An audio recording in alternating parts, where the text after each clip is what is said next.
Greetings, my friend. Welcome back to the next episode here of the Red Delta Project podcast with another episode to help you be fit and live free. I'm Matt Schifferly, and today is opening the floor to you, my friends, on open question and answer period. I like to do this a lot because, frankly, it's a lot more fun for me to answer your questions. I usually have a topic or a theme around these episodes for the week, but I've been very busy with other projects here. I just finished off my latest book, Beautiful Strength: How to Use Calisthenics and Fitness to Look and Feel Your Most Attractive Self, as well as my new upcoming little quick read. These are little digital books that I often write that don't really warrant a huge book, but they're certainly a worthwhile topic. And that is coming out next week. That's my new Iron Core Calisthenics training. That's the topic where I'm basically trying to solve the issue at hand. And the objective that I have with Iron Core is to give you the tools, strategies, techniques, and busting the myths to allow you to just build a strong core now and for the rest of your life with the power and efficiency of calisthenics. So I've got links down below to both Beautiful Strength and to Iron Core Calisthenics. Iron Core is again coming out next week, but you can pre-order it on Amazon. But otherwise, answering questions for you. I am always here to help you to live your best life when it comes to health and fitness. So the floor is yours. What kind of questions can I answer for you? James coming out of the gate right now with a simple one saying, how often do you shave your head? I don't know. It's really something that comes and goes from time to time. I usually take the weekend off when it comes to shaving a lot. It's a habit that I developed when I was in college, when I was racing, because when you would travel up and down the East Coast, racing at Penn State and Army at West Point and everything, you will learn real quick. You travel light. You don't want to travel with a lot of stuff. So I wouldn't shave during the weekends because I just wouldn't bring anything. And I still have that tradition now. So usually I'll go about 3-4 days or so without shaving, and I'll always just kind of shave beard and head, usually about at the same time.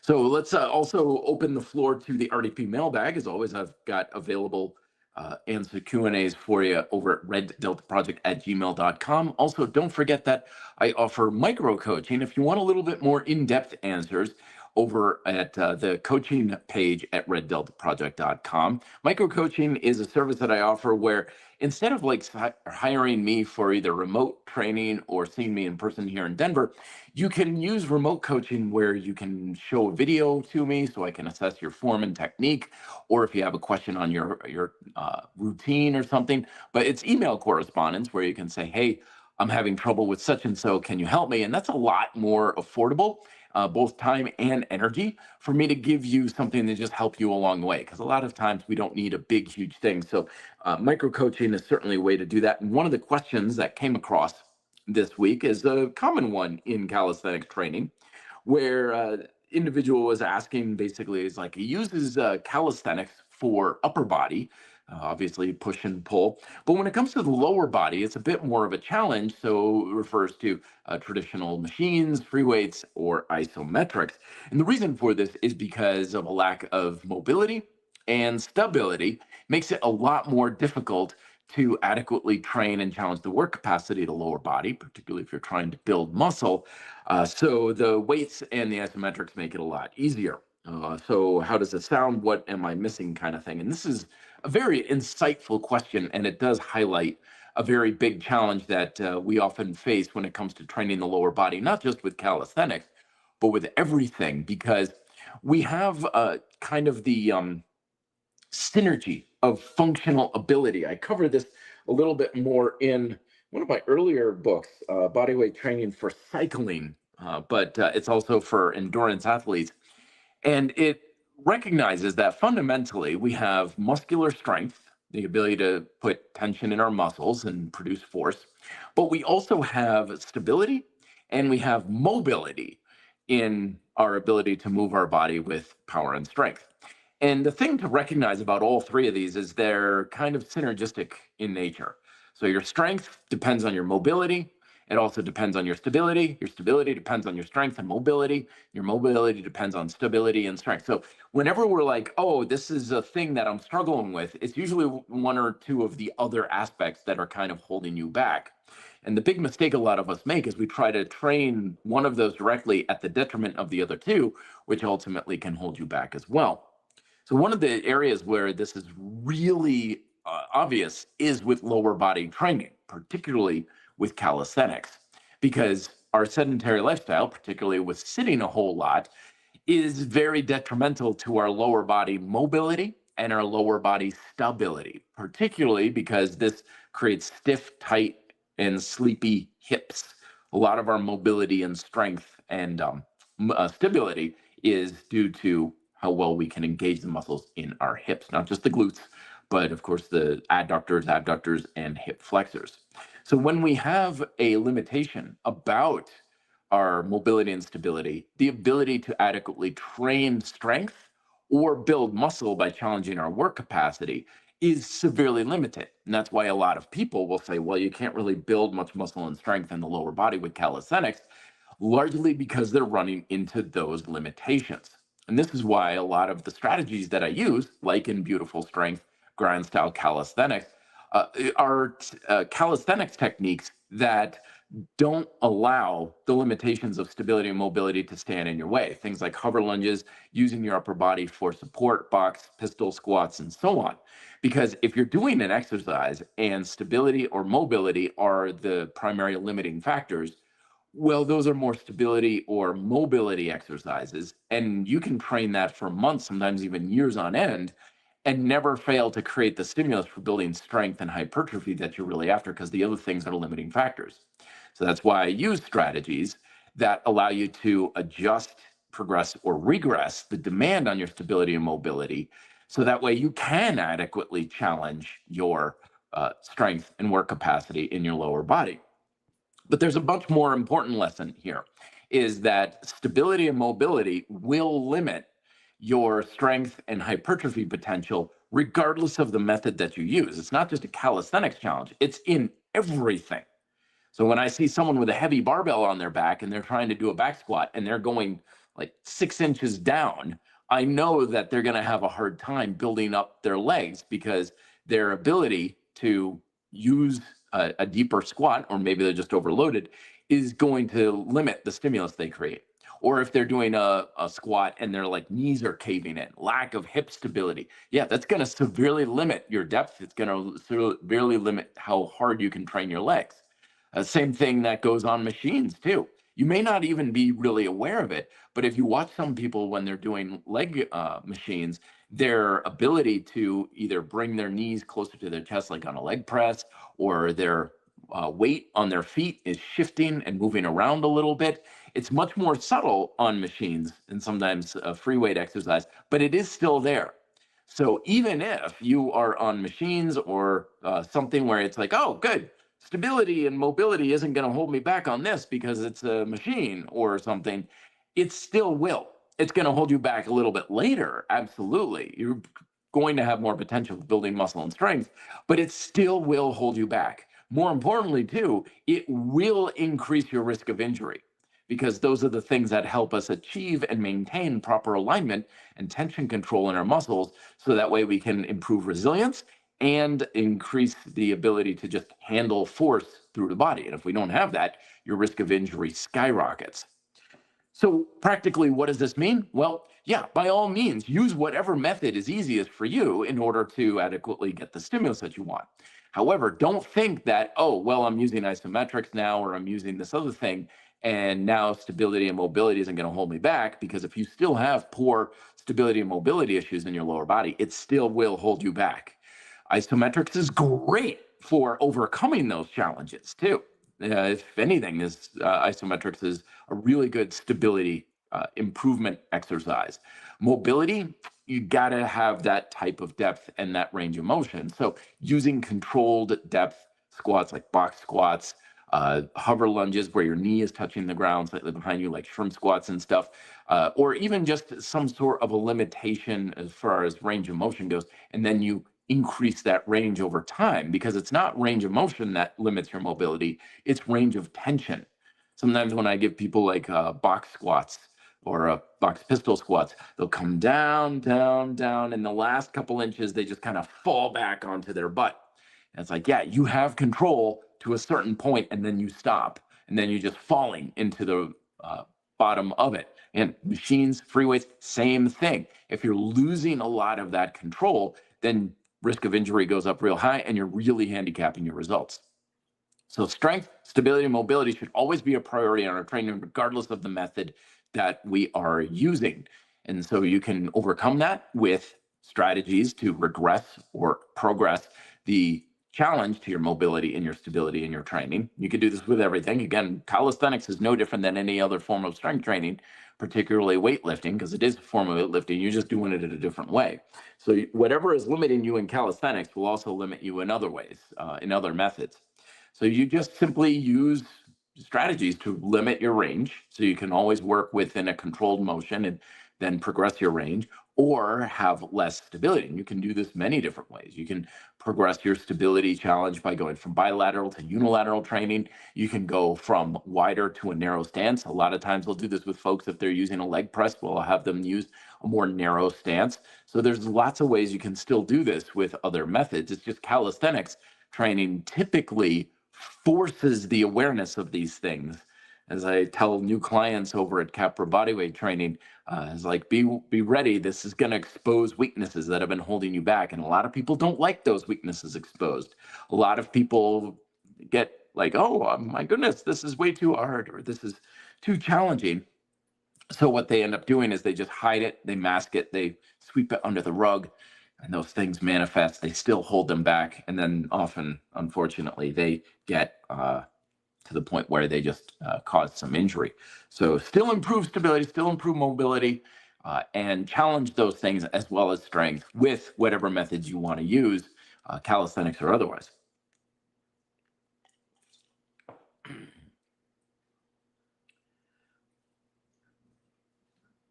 So I have one coming on in saying, does high volume prepare your connective tissues for high intensity? Not necessarily, no. A lot of times when it comes to connective tissues, we're talking ligaments and tendons and stuff, that's not something to control, to directly train. A lot of times when we mistakenly think of a weakness in our connective tissues, we think we need to train our way out of that, and we don't. Your connective tissues, fundamentally by structure, by design, are plenty strong. You don't need to strengthen them. You just don't. They're plenty strong. But if your technique isn't very good, your tension control isn't very good, your stability and mobility isn't very good, then every time you do an exercise, you're going to impart more force and stress into those tissues because your muscles can't adequately handle the force, because your technique isn't good, your stability isn't very good, and your tension control isn't very good. So in that regard, high volume will probably make it much worse, because what's ended up happening is that anything with enough volume turns to crap sooner or later. I don't care if you're Captain America and a world push-up champion. If I give you enough work to do, sooner or later your form is going to break down, your stability is going to be terrible, and your tension control is going to suffer. So this is why a lot of times when people start to really get into high volume training, they suffer more injuries. It's not because of the high volume, it's just because those qualities have eroded, and now the force is going into the tissues. So make sure that you set the tension in your muscles before you do an exercise, because if there's tension in the muscle, there's not going to be stress on your connective tissues, so to speak. And then make sure you have tension throughout your entire range. You know, like if you're doing pull-ups, you're not like letting go and dropping into the bottom position. You're not dropping into the bottom of a squat. You want your muscles to be handling the load, not the tendons and the ligaments. And you want to make sure that you are using only enough volume as you can handle for good technique and tension control. Never make the work the goal. You know, when we often do high volume training, we don't care about results. We care about doing a certain amount of work, which is a very bad strategy in anything in life. Instead, you want to focus on creating a good, adequate stimulus. In this case, if you're doing high volume training, I'm sure you're going after muscular endurance. So you can go for as much as you can as long as your technique and everything is good. But as soon as you start to notice things are starting to erode, you're done. You're done. It doesn't matter if you're like, but I've still got 5 more sets. No, you're done. Finish it off there, because that's when we run into trouble. But yeah, for the most part, you don't need to do anything to condition your connective tissues. Muscle is still the thing that you want to be going after. Water here. Very dry today. Lee, it's good to see you. Saying, hi, what are views on dynamic tension exercise combined with overcoming isometric exercise? Could this combination be good enough not to have to do any body weight exercises? Well, there's a lot to unpack here, but I like it a lot. I think dynamic tension is a really good complement to isometrics. However, we have to recognize that there's no form of training that's going to replace any other form of training. This question kind of comes up in different forms of like, if I do this, does that mean I don't have to do this other thing kind of deal? And the fact is that no form of training is the same as any other form of training. If I do hill sprints, does that mean that I don't need to do long distance runs for a marathon? If I do pull-ups, does that mean I don't need bicep curls kind of things? The fact of the matter is nothing replaces anything else. So if you want the specific benefits and functional ability from one type of training, you need to do that type of training. Nothing's going to make you good at everything. So that's why it's very important to recognize what kind of uh, goals you have. Like, what are you trying to do out of this? Now, the more regular overall goals, like I just want to be stronger, I just want to build muscle, I just want to burn calories. Yeah, that's not specific goals. So you don't need any specific kind of training. Do whatever you want. If you want to just get stronger, just put tension in the muscle. Doesn't matter what you're doing, doesn't matter how you're doing it, just get a lot of tension in the muscle, it'll get stronger. But if you're like, well, I want strength with this kind of movement, well, then you need that type of movement. I want strength using this kind of tool or this kind of exercise. Well, you need to do that kind of exercise. There's always going to be carryover, sure, but do you want to train your tail off for limited carryover, or do you want to train and get directly after exactly what you want? And that's much more efficient. So add, subtract whatever methods you like, add dynamic exercise or don't. It doesn't really matter in the long run. But know that one, you're always missing out if you're not doing a type of training. Like I'm sure I'm missing out by not going swimming. Like I don't swim. To me, swimming is staying alive when I'm in the water and not drowning. Does it matter to me? No. So what do I care? But I don't care how much I ride a mountain bike.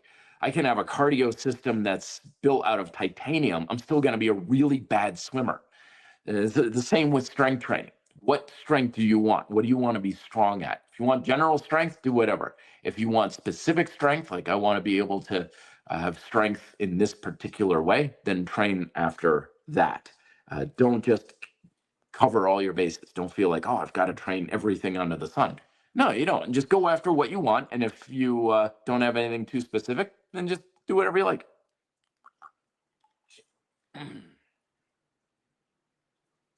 Angelo is asking, is handstand hold back to wall a good exercise?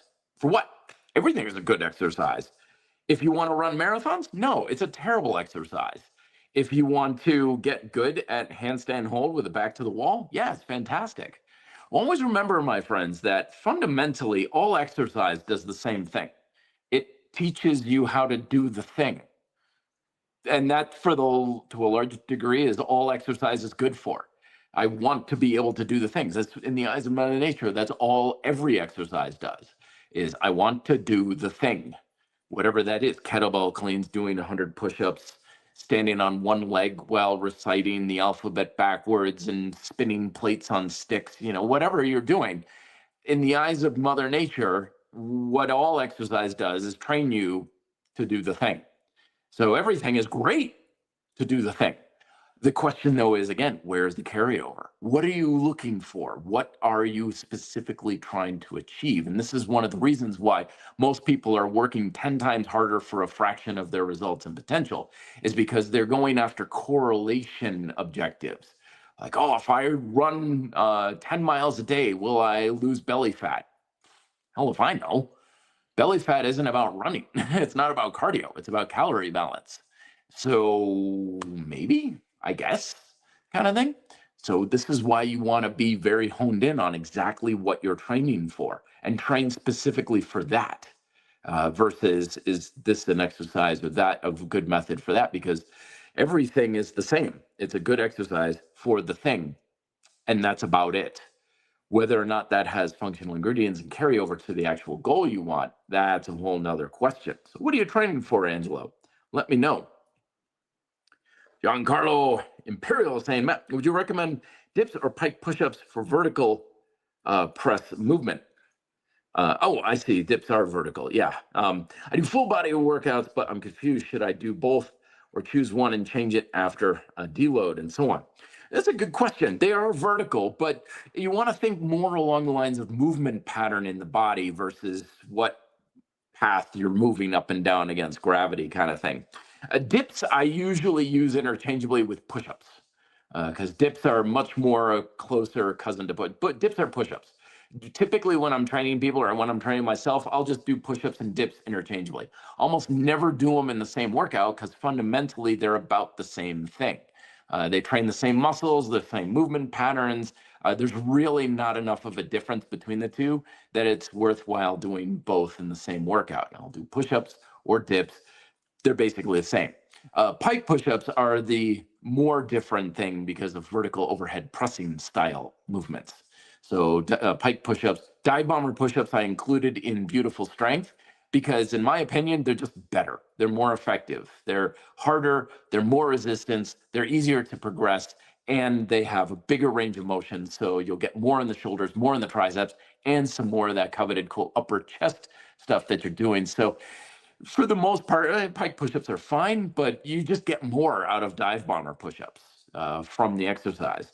So I'll typically do like push-ups and dive bombers or dips and dive bombers back and forth. But I wouldn't put the dive bombers or pike push-ups and the dips in the same category just because they're vertical. I would put the dips and the push-ups in the same category there. I hope that makes sense. Now that I think about it, it might be a roundabout way I did that. Joseph Bello say, Matt, what do you think of weighted lunges with an ISO hold for 15, 20 seconds, then a body weight squat for muscle growth? Well, it all depends on how well you can achieve the objective of challenging your muscular work capacity there, Joseph. Always remember, my friends, that you're not going to build muscle and strength because of your workout routine. You're not going to do it because of how many sets and reps you do or what exercises you do. Isometric, then dynamic, dynamic, then isometric, then jumping. There's a million and one ways that you can structure your workout program, but that's not what's responsible for your success. What is responsible is whether or not you achieve your fundamental objective. So in the case of building muscle, we want to challenge the work capacity of our muscles, basically pushing them to or close to the failure point where you're having trouble keeping them contracted under a given load. You're basically wearing them out. You're cooking the muscle, in other words. And yeah, you could certainly do that, Joseph, with that routine. That's awesome. You could also do that and not even come close. This is why understanding the objective is so important, because you could do a routine 1,000 different ways and miss the objective entirely. Or you could just do one routine for the rest of your life and hit that objective every single time. That's why an objective-based approach that I talk about in all my books and stuff is superior to just, what if I did this routine and what if I did this exercise? So, yeah, maybe, but that's not what's responsible for success. Don't chase after correlation. Go directly after what you would like.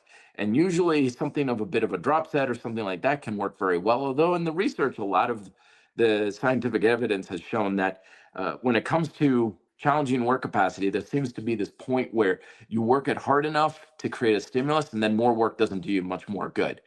So be careful of just adding work, especially when it comes to challenging your work capacity.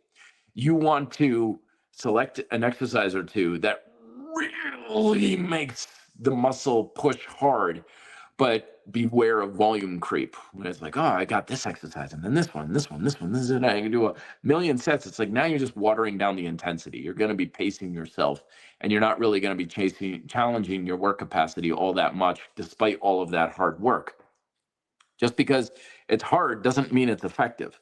And that's what my new video series that I'm working on now is coming about how to basically work half as hard and get twice the results in your diet and exercise habits, and making fitness a heck of a lot easier. Because the big mistake is thinking that hard work produces results, and it doesn't. Yes, you have to work hard to get results, but you're not going to get results just because you work your tail off.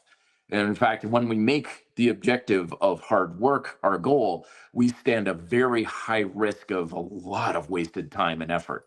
Speaking from decades of experience myself in that regard, lots of regrets. So make sure you're paying attention to the RDP YouTube channel here. And I'm going to be covering this in the podcast next week as well, of the strategies that I'll be implementing on how to make fitness a heck of a lot easier and a hell of a lot more effective at the same time. Justin Lucas, good to see you, my friend. Same.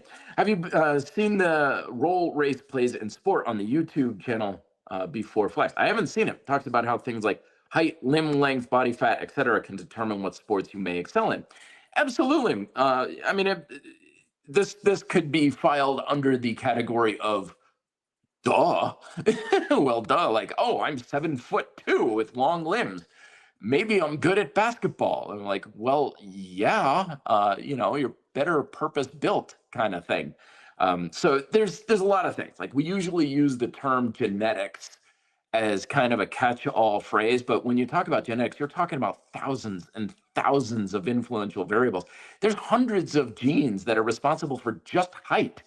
So when you talk about all the biological differences from one person to a next, that it can influence your potential for speed, power, muscle, height, skill, coordination. I mean, there's thousands and thousands of these things that you're inherently born with that can make it easier and harder to excel at certain things.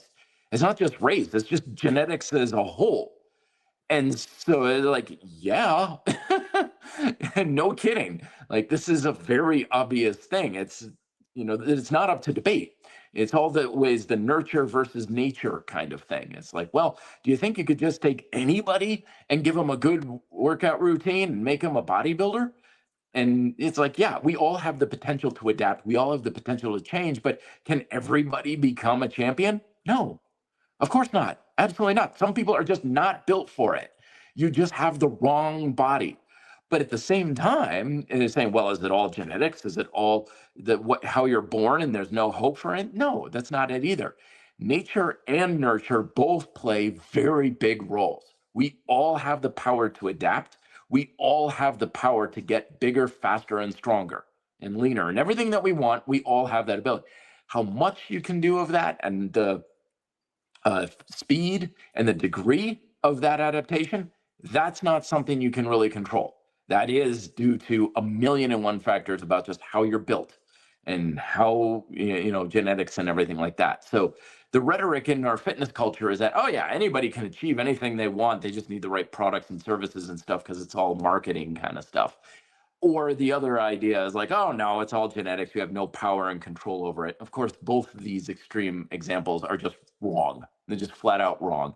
You have the ability to adapt and change probably beyond what you comprehend. Most of us will never achieve our true potential just because it takes too much work and resources to be able to get there. It's really hard to do. But at the same time, how easy it is for you to do that, yeah, there's a lot of genetic factors and environmental factors and history factors and a million other things you have no control over whatsoever that do influence your potential. So that's always something to just keep in mind. But yeah, of course, genetics and how you're born and stuff play a huge role in those things. Always has and always will. Lee's back saying hi. You ever heard of Zhang? Oh boy, that's gonna be something I'm gonna butcher. Chinese physical mental exercise subsystem is just like overcoming isometrics, that they hold various static positions for long periods of time. Haven't heard of it. Send me a link, Red Delta Project. I'd be curious about it. But I mean, stuff like that has been around for ages and ages, like dynamic tension, muscle against muscle. I mean, that stuff is old as time. It's been around as long as training has been, and good. But usually, it's harder to produce a high degree of tension in the muscle without some sort of an external requirement, if you will. but I'm assuming. I have no idea. I've never heard of it.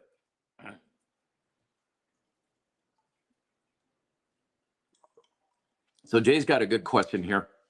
Good point.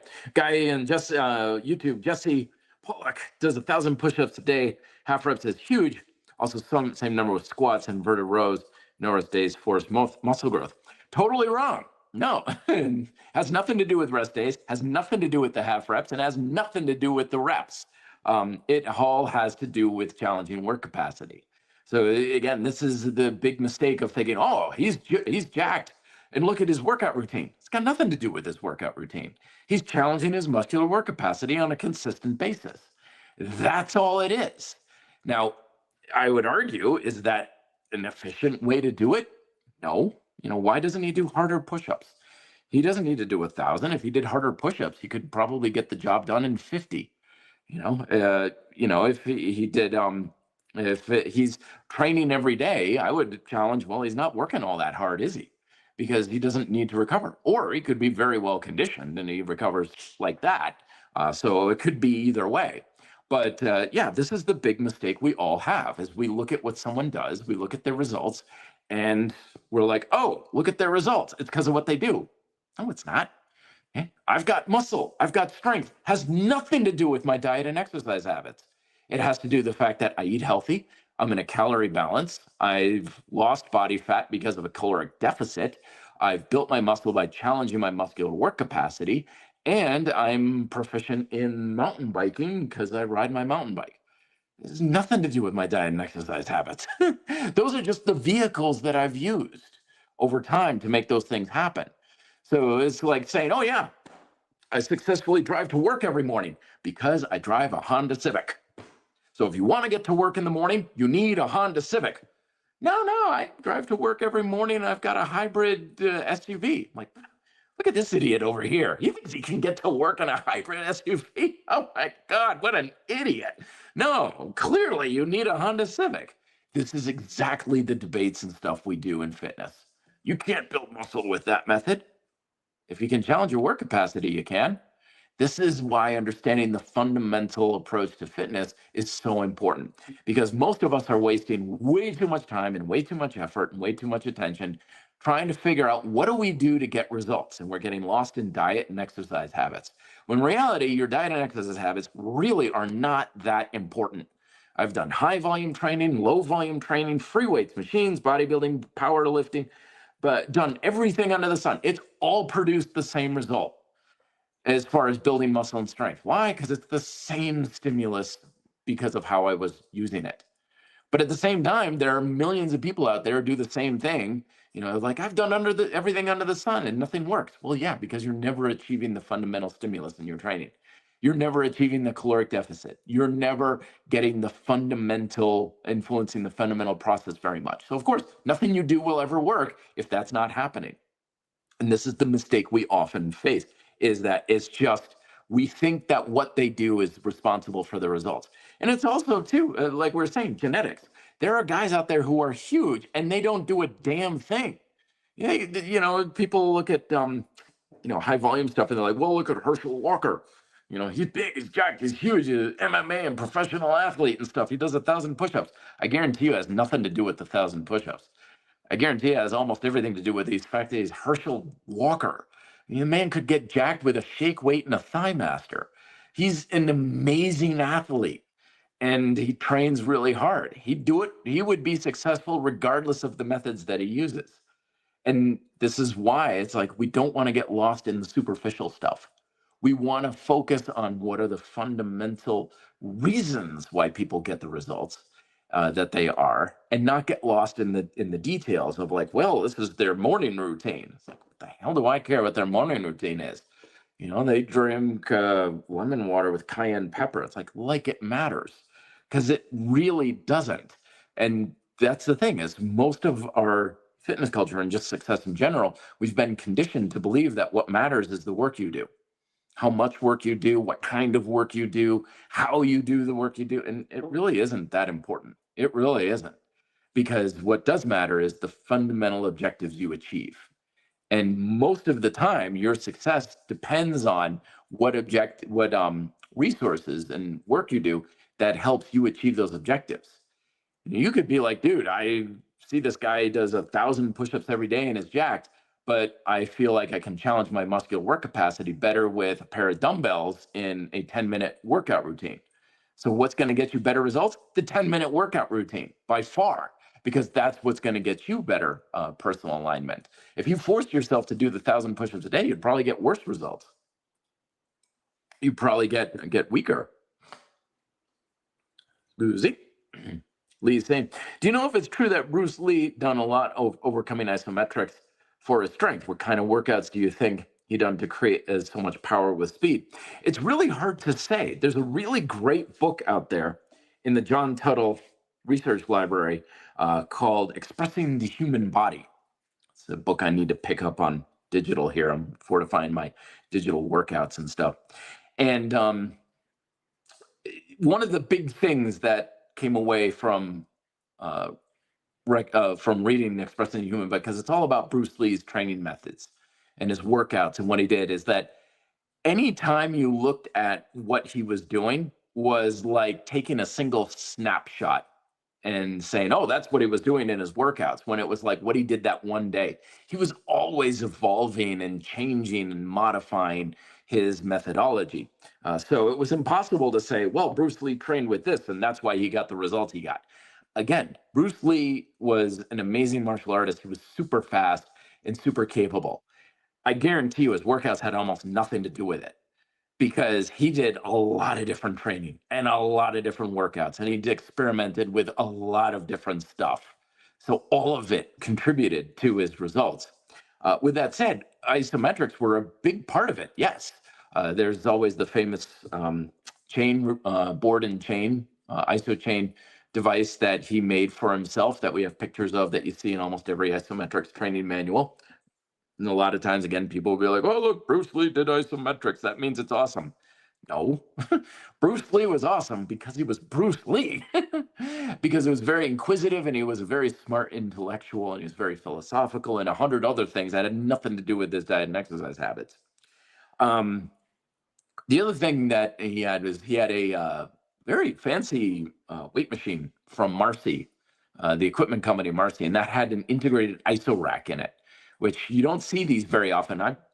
If I was a equipment manufacturer, I would look into producing these again. But back in the day, they used to have these things called iso racks, where you basically had a barbell in what looked like a really, really narrow, or not narrow, but like shallow squat rack.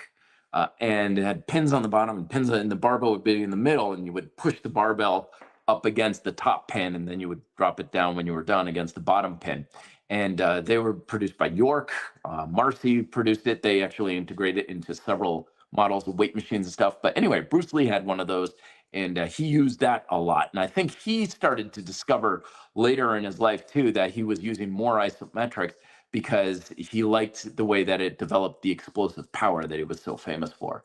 But of course, let it be known that he had that explosive power long before he did any physical conditioning at all. So it's not like, oh, he was so slow and terrible as a martial artist until he did isometrics. Like, no, he was always fast and powerful and explosive and a very capable martial artist. The strength training that he did just supplemented those things. It also developed his physique a good deal more than the martial arts, which helped him a lot in his stage presence as well. But yeah, he liked overcoming isometrics for sure. That is not up to debate. How much that actually influenced his physique and his power, that's more up to debate kind of thing. So Jay, again, so following up on our ideas, I love you coming in, Jay. This is awesome stuff that you're bringing in. Thank you so much. So prisoners get jacked by doing workout every day. How do you explain this? No steroids, constantly every day, press-ups, pull-ups, et cetera, et cetera, et cetera. And again, it's like, they just need to achieve that objective. You could do it a million different ways. But we're also going off of a lot of assumptions here, right? So we hear stories. I mean, I talked to Paul Wade on email and stuff. We got convict conditioning. It's like, oh, prisoners are jacked. There's a lot of prisoners who aren't jacked who are doing this stuff too. We hear of, it's a survivor bias thing. It's like, oh, look at that guy over there. He's jacked. He does push-ups every day in his cell like crazy. It's like, yeah, there's also 100 guys doing the same thing who aren't jacked, kind of idea. No steroids. There are steroids in prison, or at least Paul Wade talks about it in his books. He's like, there's drugs, there's contraband, there's steroids. There is steroids in prison. So to think like, okay, there's none of that in prison, that's not true. There is. Are they training every day? Who knows? Maybe, maybe not. Some of them are, some of them are not. Does it really matter? Probably not. And so on. So again, this is the power of fitness, though, is that understanding the fundamental nature of fitness means that you have access to success under a wide variety of circumstances. Our fitness culture has long taught us and conditioned us, aka brainwashed to a degree, that, oh, if you want to get big and jacked, you have to train this one specific way. You have to train exactly this one way, or eat this one way if you want to be lean and stuff, because that's a message that sells products. It sells services. It's a belief that's not based in science. It's based on marketing, which is what we believe more than the science, because it's what we're exposed to on a much higher frequency and consistent basis. But when it comes to getting the results that we want, it's a beautiful thing to understand that process, because it means we all have access to it all the time, which makes sense when you think about it. Like, we didn't start to build muscle because we invented gyms. We didn't all of a sudden have like, oh, now we can be lean and healthy because we have, supplements and stuff. It's like, no, human beings have been lean and strong and powerful and healthy all the time before we had any of this stuff, before we even knew what working out was. We had the ability to access this level of potential. And the only reason why that is because those things aren't really all that important. And the things that do, or that are responsible for our potential to be leaner, faster, stronger, and all, are the processes of mother and human nature, which were established long before we even had civilization. So you understand these things, and the root on what makes fitness actually work, shameless plug, write about it in Be Fit, Live Free. That's how fitness actually works. And when you understand that, you're like, oh, great. Now I can be in shape regardless of what food is in my fridge, regardless of what access I have to equipment or exercise. I could be incarcerated. I can still get jacked. I can be on vacation on a cruise ship with an all-you-can-eat buffet. I can still eat a very healthy diet. It gives us freedom. It gives us adaptability. It gives us the ability to do what's best for you, not necessarily what's best for everybody else. It also gives you the ability, and this is the most important thing, to just get it settled and done. Because that's really the true objective here at Red Delta Project, is to not to just be in shape, but to achieve a state of fitness independence, freedom from the need to spend a lot of time and energy trying to get in shape. Because, yeah, okay, you can get in shape, but a lot of people, what ends up happening is they build the body, they build the muscle, they lose the weight, but now they've created essentially a prison of their own design, where it's no different than the person who is like, oh, finally, I've worked my tail off for years and I got a big house and a fancy car and all these sorts of things, and now I have to work myself to death every single day just to keep it. Well, that's the exact same thing that happens in fitness all the time. It is what happened to me. I see it happen all the time. It's like, well, you got to keep grinding every single day or else you're going to lose it all. Fitness independence is about, yeah, I don't need to grind anymore. I've got it fixed, solved, done, end of discussion, and I can move on with more important things in my life. And that's my goal. And that's what especially Beautiful Strength is about. That's what my Iron Core Calisthenics about. I wrote that book with the intention of, read this. Now you've got everything you pretty much need to know about building the body that you want aesthetically, or building a core that's, very, very strong. You're done. You're finished. Go off and have a great life. You don't have to worry about it anymore. You can always learn more. You can always tweak and stuff, but that's the big stuff that just solves it, finishes it. You're done. And that's where the real true freedom comes in, is the ability to have more total control and power over your health and fitness, but it's not something you got to live for anymore. It's not something that you got to structure your whole day around. It's like, yeah, I can get in a great workout anytime, any place, anywhere, any circumstances. I don't need to worry about that. I don't need to worry about what I eat anymore. I don't need to worry about losing body fat or managing my body fat levels. I'm done. I'm finished. And it's great. It's wonderful. It's an immeasurable amount of personal freedom, but also empowerment to get much better results. And that's the real goal here. Now, three is saying, how tall are you in centimeters? That's a damn good question. Let me do a little calculation here. Oh, let's see here. My math is always so bad. 5 is 7 times 2.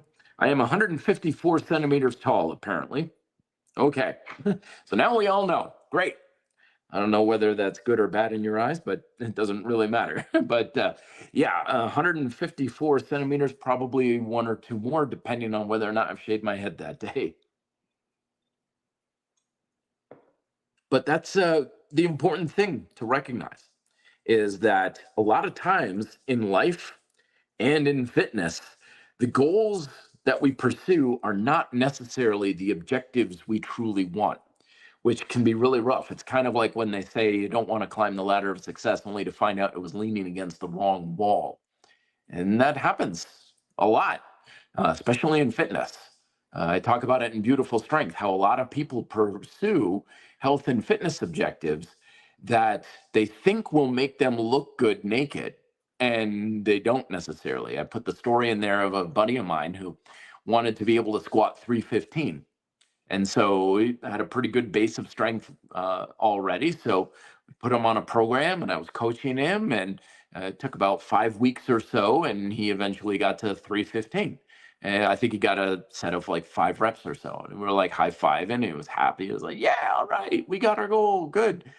And then he like looked in the mirror and he's like, oh man.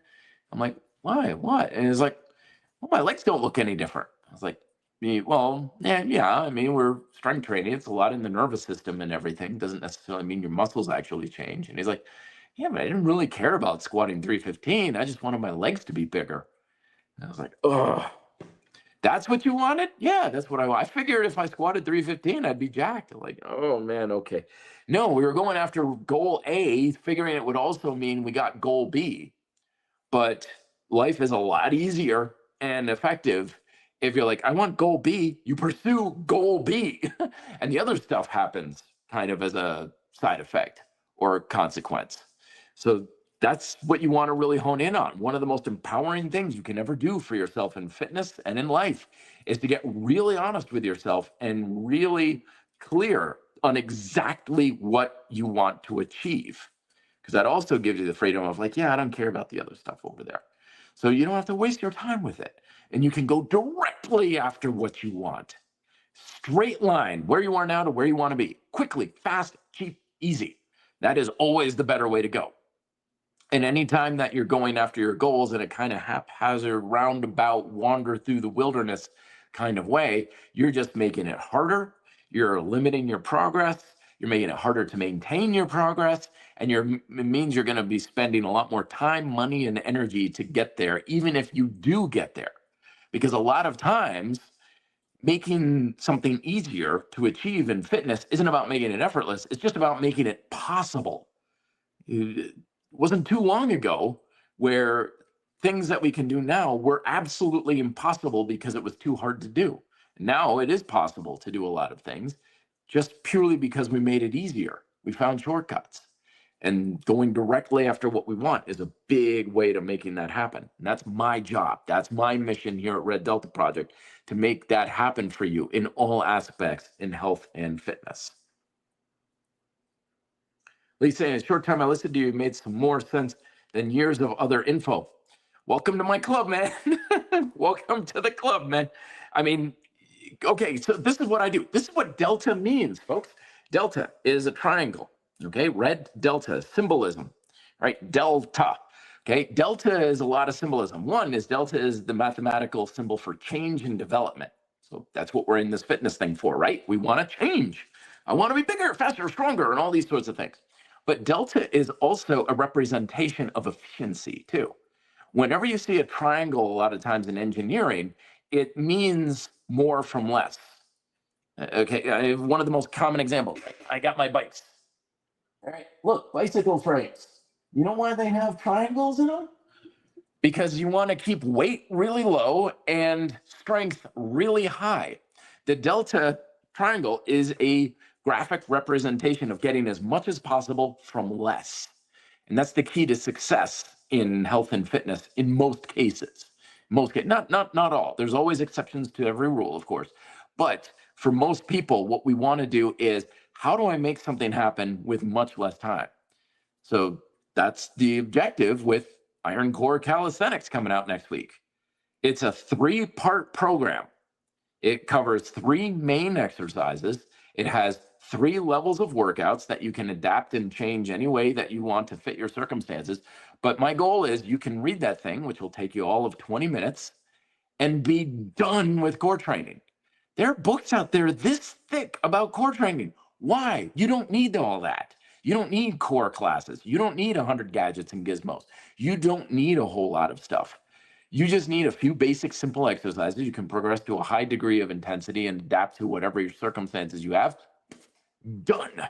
Core training, finished, done, solved. Never have to really worry or think about it again. You just do a couple basic, simple routines or a few basic exercises a couple times a week. Done. You never have to think about it again. So that's what I'm all about, man. That's what my goal is here. And I know I get a little long-winded, especially here on the podcast. I'm working to fix that, because I want things to be very, very simple and easy for you, because that's the way to success. Senator, it's good to see you, my friend.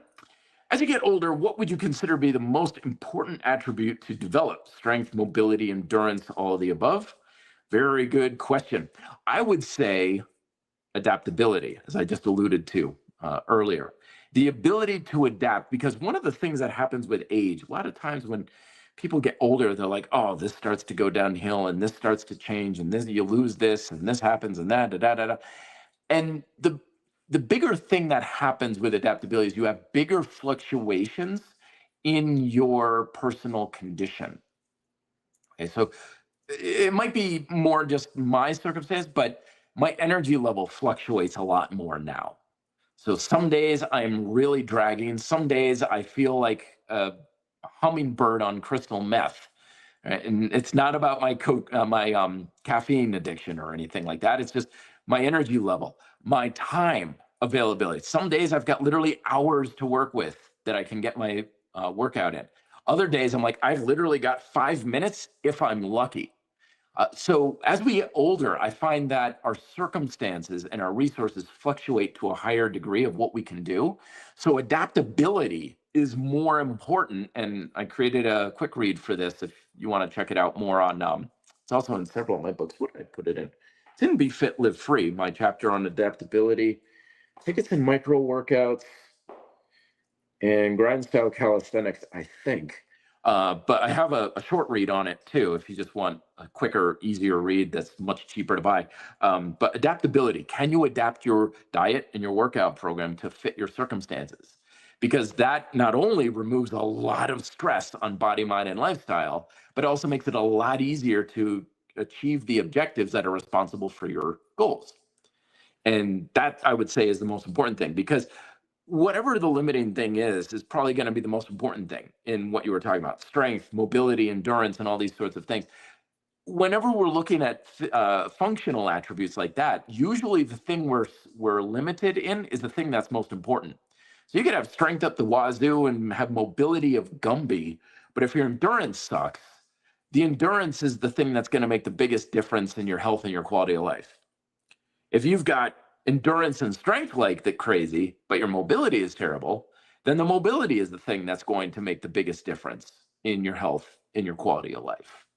So kind of work on your weaknesses sort of thing. But I would say adaptability overall is much, much more important. Timmy saying, do you have a light bulb in your house, or does sunlight reflect off your head and light up your house? No, it depends on my shaving, of course.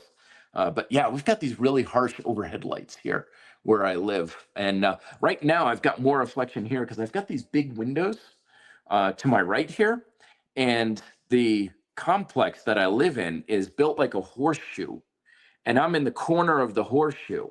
So the sunlight, I mean, the sunlight here in Colorado is brutal. It's like under a heat lamp all the time. I mean, I've got friends from the East Coast, and they come out here and they're like, "My gosh, that sun is intense out here." But so it is brighter. It is actually legitimately brighter because there's less atmosphere it's going through because we're at altitude. So we've got all these white walls here, and it's literally like a massive mirror just powering sunlight into my apartment right now. And so that's why it's so bright. And a lot of times, I forgot to do it today, but a lot of times when I do these podcasts, I close my blinds for exactly that reason. I forgot to do it today. But yeah, lots of reflection. That is one of those things you never think about until you lose your hair, and it's like all of a sudden lighting matters a hell of a lot more when you're in front of a camera. I addressed that one. Ba-ba-ba-da-da. Timmy, coming on in. Whoops, got that one. Man, I am really off my game on my comments today. Zaid, it's good to see you as always, my friend. Your micro coaching sessions for $10. Is it possible I book a session just to have a talk with you? Oh, absolutely. Although you won't do it through the micro coaching sessions because that goes through a service that's email only.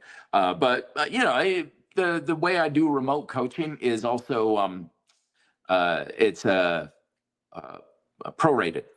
So my standard rate is $100 an hour. But if you chat with me for 10 minutes, I only charge you for 10 minutes. I'm not going to charge you $100 for 10 minutes kind of thing. So if you wanted to just pick my brain or you wanted to talk to me for 15 minutes or whatever, yeah, we can certainly make that happen. All of my remote coaching is prorated to reflect how much time or budget. So that could be a form of micro coaching as well. Just send me an email, reddeltaproject@gmail.com, and we can get it all set it on up. Or ask me questions here. This is free for you. Zaid following up saying, Matt, is adding sets a good way to progressive overload? It can be. So progressive overload is kind of like this catch-all phrase that just means you're doing more work somehow. You can progressive overload with increase in volume, like sets, increase in reps, increase in frequency of your workouts, increase in number of exercises. So that's all doing more work on the same muscle groups. You can, of course, add resistance. You can add range of motion. That's also a form of progressive overload. You can decrease stability. So that can be a good form of progressive overload. The question to always ask is, yes, you're progressively overloading, but what? What functional ingredient or ability are you progressing? That's always a thing to ask. Because again, a lot of people will just progress something that they get their ego attached to, like how many push-ups they can do or how much weight they can lift or whatever. And it's not in alignment with the fundamental stimulus they're trying to create for their goal. So this is how a lot of people end up volume chasing or trying to do more workouts or run more miles or whatever, not knowing that that's actually making them go away from the very stimulus they're trying to create for their results. So you can progress many different ways. The question is, which progression method is in alignment with your goals? And that's why having an objective-based approach is so important, because that objective that you're trying to achieve is your compass needle. That tells you everything you need to know about every consideration you're ever going to run into. So challenging your muscular work capacity if you want to build muscle. All right, we're trying to push our muscles to a point where they're really struggling to produce the amount of workload. Will adding sets do that? Or are you going to water it down so you're not doing that as much? And you can easily answer that for yourself. Like, sometimes I feel like I need an extra set to really just get that work capacity sufficiently challenged. Great, add it. I started adding more sets and it just feels like I'm not focused and pushing myself as hard anymore. Well, there's your answer. That's the power of an objective-based approach and understanding the fundamental nature of fitness. Is once you understand what those objectives are, you get a real good way to basically assess everything that comes across your desk on whether it's going to help you or not. It also makes it really easy to spot scams too. Lee saying, have you ever seen Anatoly on YouTube pretending to be a cleaner. Oh yeah, I love that guy. He is strong, man, and he has paid his dues too. He is he's one of those guys who shows that you don't need a I mean, you see some of his old videos and stuff and footage of him lifting weights and stuff, and he's literally like lifting stuff he probably found in the basement of Chernobyl when he was working out. I mean, it's not fancy equipment. It looks like stuff that most people would never even touch, and yet he's there just lifting it up and stuff because he understood the fundamental nature of strength, which is why he's so strong. He also understood that it's not about using equipment, it's about using your body. And that's why he can literally just go into a gym, 600 pounds, 700 pounds in the bar, and he's like, oh, I'm just going to move this. And he just carries it off. He understands those things. I think he's also a very good case, too, for like just genetics, too. You know, it's just some people are just built for that sort of thing. They're just built better for that type of lifting and stuff. I'm not. I learned that the hard way. But I think there's a lot to be learned from his example. And that's why the world needs more guys like him to lead by his strong example. Samya saying, I was watching a math video. Somehow I got your stream. Oh, ironic enough, I've always been terrible at math. Recommended, haven't watched you in years, man. Good to, well, welcome back. How are you doing? I'm doing great. I can't keep up with fitness with a job.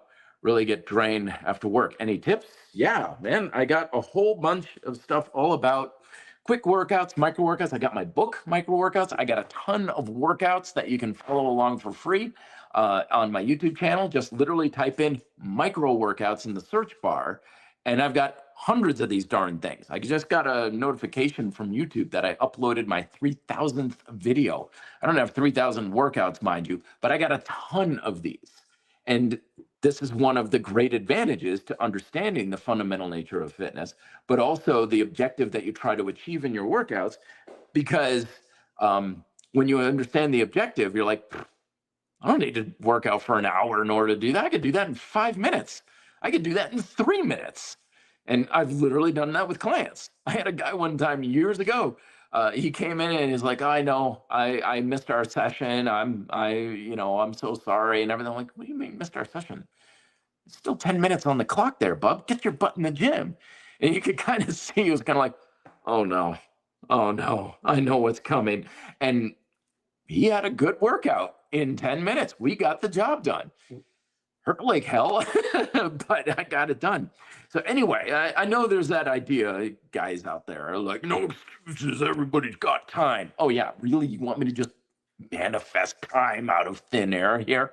Because this is why a lot of times when we come up with quote excuses, they're really saying, I've got limited resources.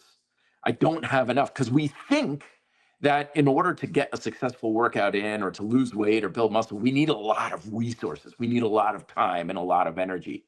But the fact is, when you understand the fundamental nature of fitness and you understand those objectives, you realize, oh, I don't need nearly as much time as I thought I did.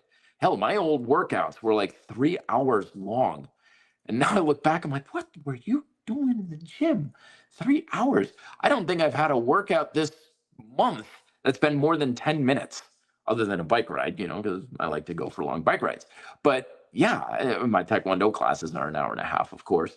But when it comes to general strength and conditioning and stuff, it's like, I don't need a lot of time. I don't have a lot of time.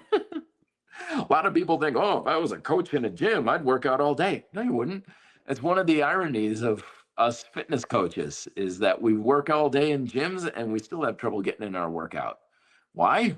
Because we're working in gyms. I'm not hanging out on treadmills all day long. I'm actually working in the gym. And then when my day is over, the last thing I want to do is just hang around the gym for a lot longer and stuff. So yeah, micro workouts, my friend. That's the answer. My book. If you don't want my book, watch my videos. You don't want to just type it in. Take 2 to 3 micro workouts.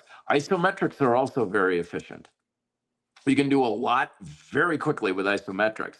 I had an isometric workout today. Took me about 5 minutes. Worked most of the muscles in my body. So you can do a lot more than you think. You don't need a lot of time.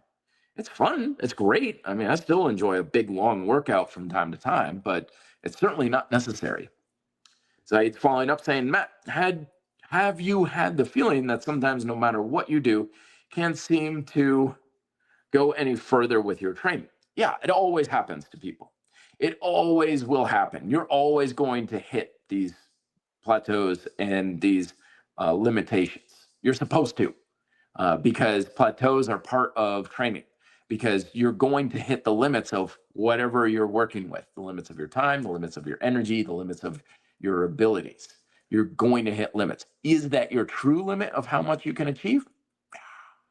You got a lot more. You got a lot more. The trick is, how do you do that?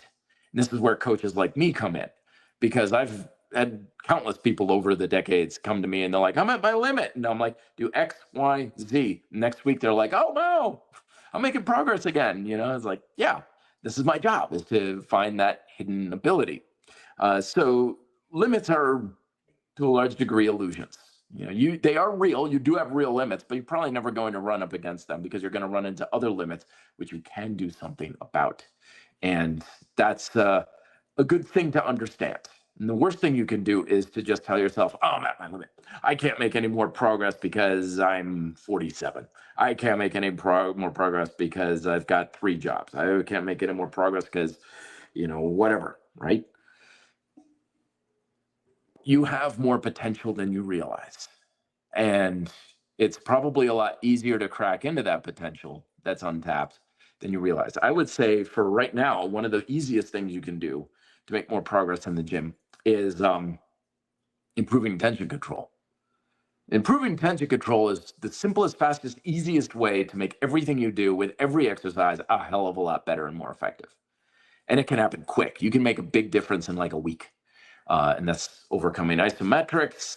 If you search tension control on my channel, you'll come up with a ton of videos there.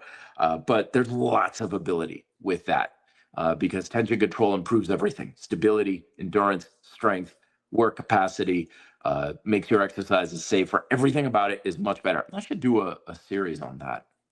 Really should do. I'm going to make a quick note here, because again, I have a new chapter here at Red Delta Project to make new videos and guides and things that fix a problem with you once and for all. And that way you solve it and you're done. It's sad when people who are struggling with something like, I want to build some muscle, I want to get stronger, I want to lose weight, and you talk to them 5 years later and it's like they're still struggling with the beginning stages of it. Lose 10 pounds, gain 10 pounds, lose 10 pounds, gain 10 pounds, lose 10 pounds, gain 10 pounds. I built a little muscle, then I lost it, then I built it, then I lost it, and then I got a little. It's the same thing as someone who's living paycheck to paycheck in a dead end job. 10 years later, they're still struggling. They're still grinding. They're still miserable. In fact, they're probably more so, because so much time has gone by and they're getting older and they're wearing themselves down. You want to be someone who achieves that independence. In the financial world, it's financial independence. Yeah, I don't need to work anymore. I don't need to worry about paying bills. I don't need to worry about the mortgage and stuff. You pay it, you pay your bills. You're still mindful of money. It doesn't mean you don't think about it anymore. But it means you've got it handled. You've got it taken care of. My job is to make the same thing happen for you with fitness. Got it handled. Don't need to worry about it anymore. No more stress about that sort of thing. It's still hard for me to ride my bike up Lookout Mountain, but I don't do that thinking that my self-worth and my ability to stay lean depends on that sort of thing. Besides coming up, Matt, have you planned all your upcoming topics for weeks? Yeah, because this is my new strategy and it's a lot of fun. So let me give you a preview for what's coming up. Just made the note. I'm going to have a course on tension control. My next one that's coming out is how to make fitness a hell of a lot easier and much more effective. I got my Iron Core Calisthenics coming out this Friday. So shortly after that, I'm going to follow up with Iron Core leg training, or iron leg calisthenics. Calisthenics training that can be superior to weight style leg training. I got body fat control. So lose the fat and be done. You never have to worry about the scale ever again. Throw it away. You're finished. Same thing. Motivation. That's another one that people struggle with. How to have unlimited, unfiltered motivation, as much as you ever need for the rest of your life. Let's see. Self-coaching is another one, because there's this really weird thing about coaching in fitness is that on one hand, when it comes to getting the results you want, very high likelihood you're never going to be able to do it on your own. You have to have help along the way. You're not going to be able to figure this stuff out on your own. And even if you do, it's going to take you years to figure it out. But on the other hand, coaching is something that is not accessible to a lot of people. Even with like my micro coaching or remote coaching, it's not accessible schedule wise, budget wise, that sort of thing. It's also the fact that even though you have a coach, you are to a large degree on your own in fitness. You come and see me at Capra, I give you a great workout. It's awesome. It's wonderful. But I can't stop you from going home and just eating nothing but fast food for a week. To a large degree, you can't do this on your own, but you are on your own. Fitness is a solitary endeavor in many ways. You have to depend on yourself. And a lot of the rhetoric in our fitness culture discourages that dependence. Many of the ideas in our fitness culture teach you to be a follower, to obey, and here's the program, do as I say kind of ideas. But you should be more in control, which admittedly, a lot of people don't like that. They've been conditioned to be followers, to be obedient to something external of themselves. And so that's that program, is how to be an awesome self-coach for you so you can make more progress coaching yourself in like a month than most people would in 10 years. And one on home fitness as well, which would probably be similar to the self-coaching one. How to be in the best shape of your life at home. Because really, when you think about it, saying that you can only work out in a gym is kind of weird. We have this amazing body we can train, and we need to train it a lot all the time in order to sufficiently train. But to say there's only one place you can do it, you got to get there and you got to pay membership fees, wait for equipment, all this. It's kind of like saying, okay, I want to have a healthy diet, and the only way I can ever eat is to go to restaurants. I love working out in gyms. I love going to a restaurant. I'm going to go to a sushi restaurant tonight. But to say that restaurants are the only time and place you can ever eat, that's really going to limit your diet to a very significant degree. But that's what we do in fitness. We don't give ourselves options we can do in our immediate environment. And that's what that course is going to cover. So I got a lot of great stuff coming for you, folks. I got a lot of fun things that is going to help you be fit and live free. KGA saying, Matt, wonder if it's possible to buy your new book in Europe. Should be. Denmark would love to avoid high shipping costs. If I download the book, is it print friendly? Thanks in advance. It's more print friendly if you buy the PDF off my site. So I've got 3 sources for all of my books. There's the Amazon, of course, biggest store in the world, where you can get it on paperback and Kindle. I don't know about printing Kindle books. But if you get it through my website, it's on PDF. And I know you can print that because I know people who have done it. So that's the most print-friendly version. I'm very sure you can buy that in Europe, kind of thing. Amazon's weird, though. Like, I can release a book, and it's available in, like, 5 different places. And then a week later, it's in 5 more and stuff. It's really strange how they do it. So, yeah, PDF on the site will do it. Cameron Poe, good to see you, my friend. What is your feeling of the current state of training? I'm a former NASM trainer, respect, and see trainers in my gym doing literal junk with their clients. It's hard to watch, yeah.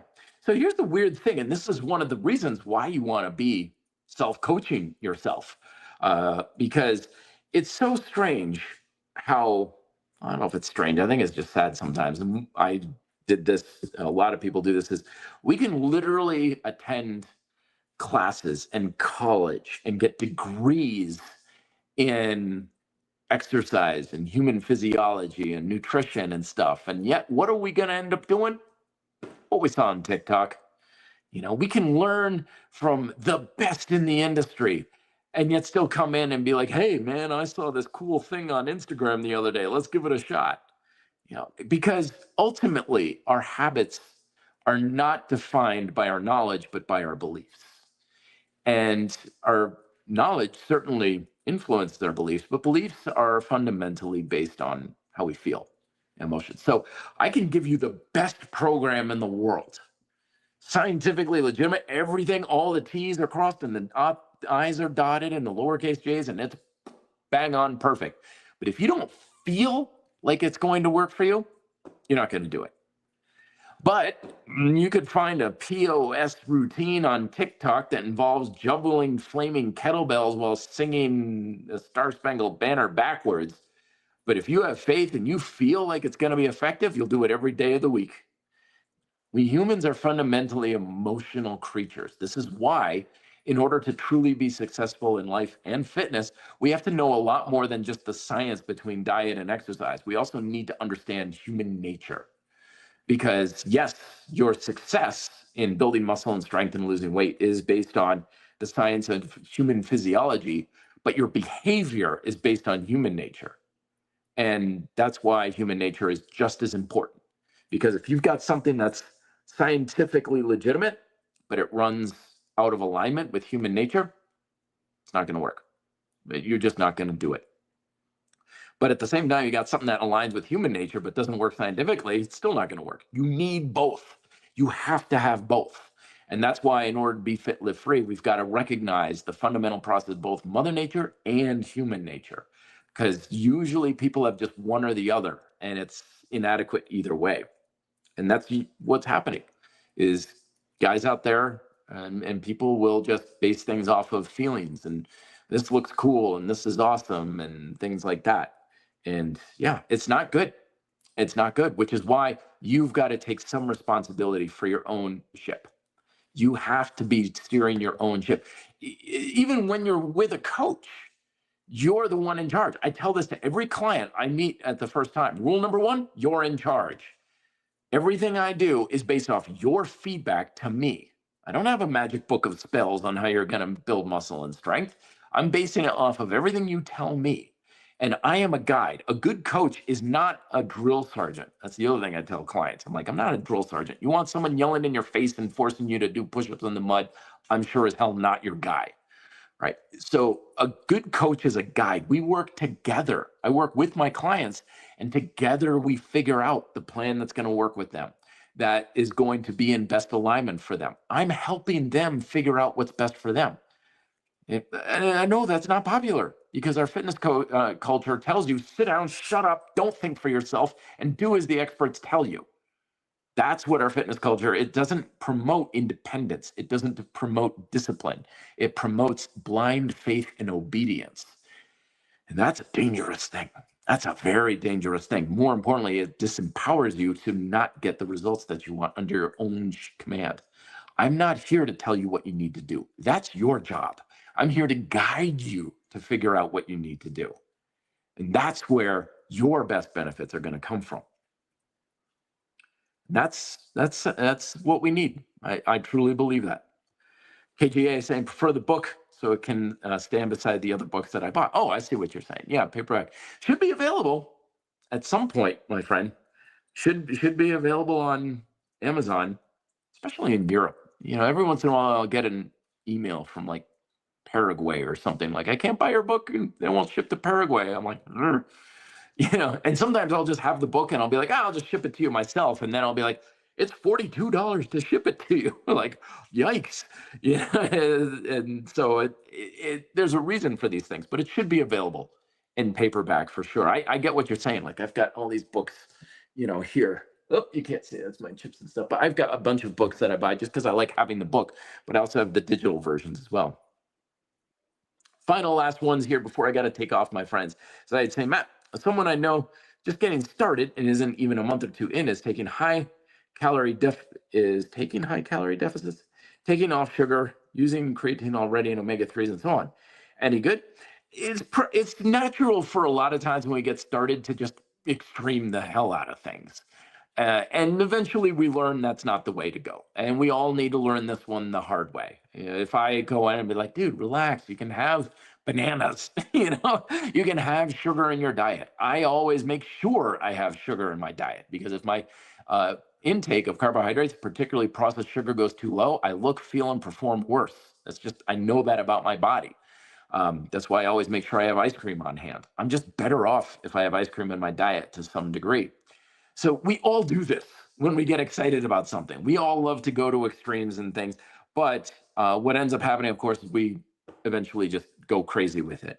I mean, a lot of this stuff is no big deal. Taking creatine, it takes no cost and effort. It's like, yeah, that's easy. That's no problem. Omega 3s, maybe that helps. Maybe it's a worthless kind of thing.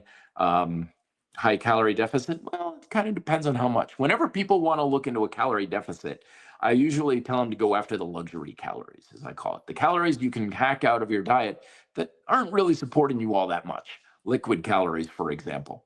Most of us, if we just cut out a bunch of the stuff in liquid form, we'd be better off in general. But I'm not going to eliminate that. I'm going to go have beer with my sushi tonight, right? But if you're looking to lose weight, liquid calories is where I go to first, because it's a lot easier to cut those things out. You can hack out a lot of calories and not really impact your hunger levels at all, with that sort of thing. So here's what you want to do, is support your friend. Check in with them on a regular basis. Like, hey, how's it going? Hey, how's it going? Hey, how's it going? Look for signs of stress and cracks, because it's going to show up if they're pushing too hard. Like, oh man, it's so hard. Oh God, I can't do this anymore, kind of thing. Great. Now you can encourage them to have a more mundane, middle of the ground approach. Try to encourage them not to give up, because a lot of times we think if we give up on a plan, that means we're giving up on our results. And that's not true. Remember, your results don't come from the plan you follow. The plan is just the vehicle to get there. So if you're using a plan and it's hard and it's stressful and it's really breaking you down, that just simply means you need to change the plan. Doesn't mean you're giving anything up. It doesn't mean you're weak. It doesn't mean you're giving in. It means you're actually learning and adapting. Remember the adaptability thing I talked about earlier, and now making it change so it's actually much more effective. So support them. Don't criticize, in other words.